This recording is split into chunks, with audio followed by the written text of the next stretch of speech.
малчид болон одоо бас бусад бүс нутгуудад хурал цуглаан хийснээр эмэгтэй малчдын асуудлыг бол хэлэлцэж тодорхой одоо баримт бичгүүдийг батлаад өнөөдөр энд одоо нийт дэлхийн одоо малчдын аж амьдралын талаар болон одоо яг өмнө нь тулгарч байгаа хүндрэл бэрхшээлүүдийн талаар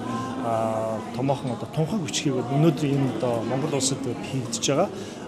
Даян дэлхийн малчдын чуулган буюу олон улсын баг хурлын хүрээнд бол гаргах гэж байна. Онцлог нь юу вэ гэхээр зэрэг манай улсын зүгээс явуулж байгаа гадаад бодлогын хүрээнд зөвхөн одоо улс төр дипломатын шугамар яриа хэлцээ хийж эдийн засаг нийгмийн засгийн асуудалтай ярихаас гадна малчид хөрсний дороотол болон одоо бэлчээрийн дороотол усан хангамжийн асуудал, одоо хүнсний хангамжийн асуудал, хүнсний хангамж аюулгүй байдал гэдэг энэ олон одоо зүйлүүдийг хооронд нь уялдаа холбоотой цогцоор нь бодлогын түвшинд авч үзэж зөвхөн одоо Монголдо цэнхэр алт,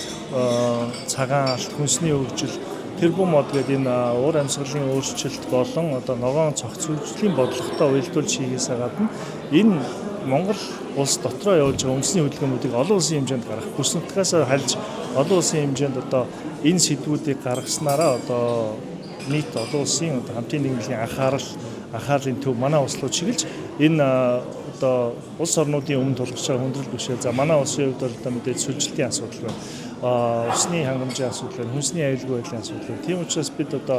энэ жил одоо түүхэндээ анх удаа COP17 хурлыг тийм ээ Монгол улсад авч зохион байгуулж байна. Энэхүү хурлыг Монгол улс зохион байгуулах шийдвэрч гэсэн бас одоо 22 онд Монгол Улсын ерөнхийлөгчийн санаачлагаар дэмжлэгтэйгээр ивэлдээр бол хийгдэж нэгдсэн үндэсний байгууллагын дэмжлэгийг авч ирсэн. Тэгээд энэ бүх хурлууд хоорондоо уялдаа холбоотой. Одоо дөнгөж сая Монгол эрдэмтдийн олон улсын чуулганыг 13 шөнө Монголдо хийлээ. Бэлчээрийн мал аж ахуйн хөдөлгчдийн жилийг тохиолдуулан энэ даян дэлхийн малчид олон улсын баг хурлыг энд нь хийж байна. Эдгээр олон хурлууд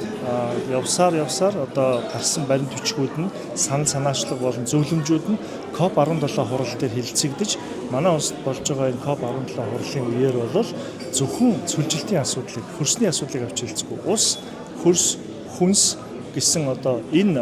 байгаль орчны сүлжилтийн эсрэг одоо ган ачгийн эсрэг явж байгаа энэ томоохон дэлхийн бодлогын одоо хүрээнд манай улсад бүгд хуран шуулж байгаагаараа их онцлог ач холбогдолтой. Тэгээд тэр том хурал руу энэ бас олон улсын даян дэлхийн малчдын олон улсын хурлын